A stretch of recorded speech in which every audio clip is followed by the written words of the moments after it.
రామానుజదయా పాత్రం జ్ఞాన వైరాగ్య భూషణం శ్రీమద్వేంకటనాథార్యం వందే వేదాంత దేశికం. జయ జయ శ్రీకృష్ణ. శ్రీమతే శేనికమాంత మహాదేశికాయ నమః. ఈరోజు వేదాంత దేశికుల యొక్క ఉపదేశములలో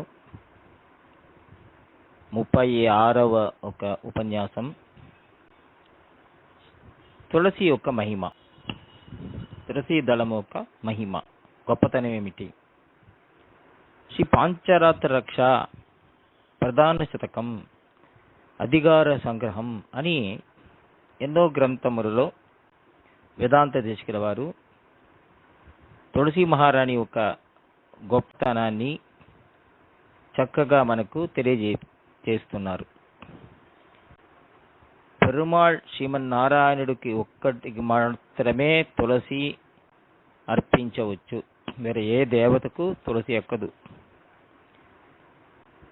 మిగతా పుష్పాలకు గ్రహించడానికి ఒక సాధారణమైన అస్త్రమంత్రములు చాలు, కానీ తులసికి మాత్రం విడిగా ఒక మంత్రం ఉన్నది. అది తర్వాతనే దాన్ని గ్రహించాలంటున్నారు వేదాంత దేశికులు. తులసి అమృత జన్మాసి అని ప్రారంభించే ఒక మంత్రాన్ని ఉపదేశముగా పొంది దాన్ని స్వీకరించాలి, గ్రహించాలి.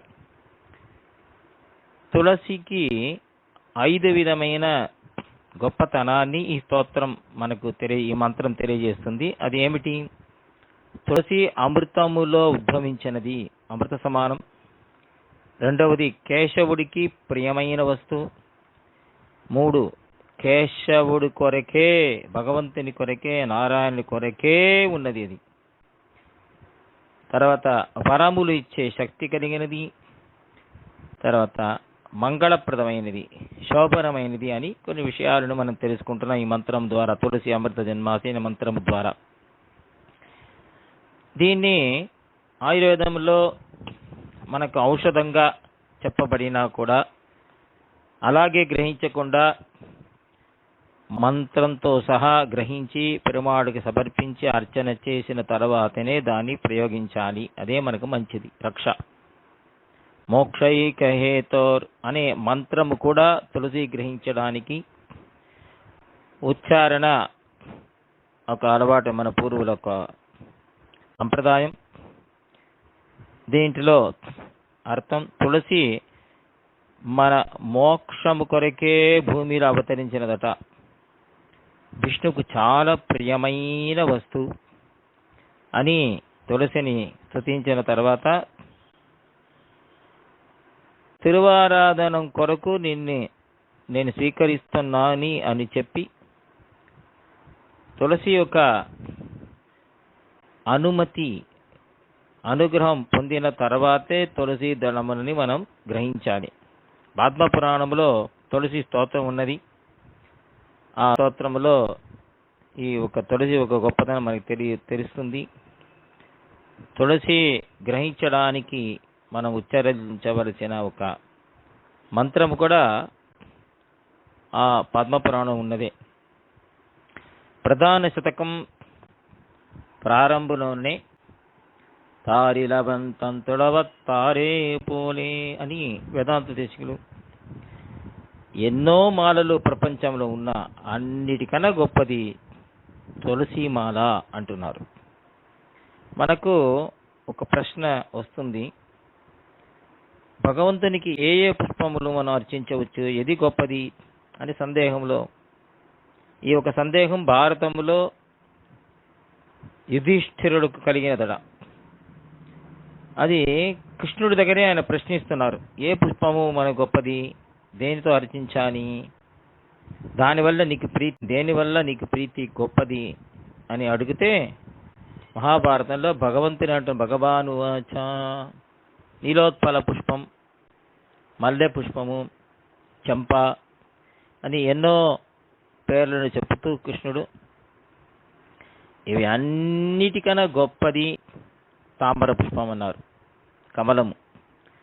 దానికన్నా గొప్పది శతపత్రం, అని చెబుతూ వెళుతూ చివరిలో అన్ని పుష్పములు కన్న గొప్పది ఏంటి తెలుసా? తులసి అంటున్నారు. ఆ తులసి ఒక గొప్పతనం మనకు తెలుస్తుంది మహాభారతం ద్వారా. తులసి దొరకలేదు, ఏం చేయాలి? కొన్ని చోట్ల మనకు తులసి దొరకదు, కొన్ని స్థానంలో, కొన్ని దేశంలో. అప్పుడు తులసి ఒక పుష్పము, దానితో అర్చించవచ్చు. లేదా చిన్న చిన్న తులసి కాష్టము, చిన్న చిన్న కట్టెలు తులసి ఆ కాష్టముతో కూడా అర్చించవచ్చు. అది కూడా దొరకకపోతే తులసి కింద ఉండే ఆ మట్టి, అది కూడా పరమ పవిత్రం, అర్చనకు అది చాలా మంచిదంటున్నారు. ఈ పరాంకుశ నాయకి పాసురములో దైవ தன்னந்துழாய் தாராயினும் தடையாயினும் தன் கொம்பதாயினும் பேராயினும் నిండ మన్నాయినుం కొండు వీసుమిని అని తిరువృత్తం పాసురములో అంటున్నారు. మహాభారతంలో మొదటిగా పుష్పము, తర్వాత పత్రము, తర్వాత కాష్టము, నాలుగవది వేరు, అది కూడా దొరకకపోతే ఐదవది ఆ తులసి ఉండే ఒక వేరు దగ్గర ఉండే మట్టి అని క్రమం అన్నారు కదా. అదే వరుసలో మన షడకోపసూరి అనే పరాంకుశ నాయకి పాడుతున్నారే, ఇది అకస్మాత్తుగా జరుగుతుందా? వేద సామ్యం కదండి. కావున తులసికి సమానమైన పుష్పము ప్రపంచములో లేనే లేదు. కావున వేదాంత దేశికులు అంటున్నారు, తొలై ఒండ్రిలయన నిండ తుళాయ్, సమానమే లేదు ఆ ఒక తులసి దళానికి. అధికార సంగ్రహంలో ఇంకో అర్థం కూడా ఉంది. తులై అంటే తులా, తులాం, తులై అనే దానికి తరాజు దానికి పేరు. దాంట్లో ఒకే ఒక పత్రము పెట్టడం గురించి ఒక కథనే ఉంది కదా. ఆ కథకు కృష్ణ తులాభార కథ అని పేరు. దాని మూలంగా మనకు తులసి ఒక గొప్పతనం ఏమిటో తెలుస్తుంది. ఆ కథ ఏమిటి? తెలిసిన విషయమే. ఒకసారి నారద వారు సత్యభామ దగ్గర కృష్ణుణ్ణే దానంగా పొందారు. తర్వాత ఆవిడ ఏడుస్తే, సరే కృష్ణుని మరి తిరిగి పొందాలంటే సమమైన వస్తువుని తులాభారంలో పెట్టి నువ్వు కృష్ణుని పొందవచ్చు అన్నారట. సత్యభామ తన దగ్గర ఉండే అన్ని బంగారు ఏమిటి వజ్ర వైడూర్యాలతో తులాభారంలో పెడితే ఎంత పెట్టినా ఆశ్చర్యం, అది సమానం అవ్వలేదు. చివరిలో రుక్మిణిని అడిగారు. రుక్మిణి ఆమె ఒక ఆలోచన అడిగితే ఆవిడ వచ్చి ఒక చిన్న తులసి దళాన్ని పెట్టిందట. అప్పుడు తులాభారం సరి అయినదట. ఇది తులాభార కథ తెలిసిన విషయమే.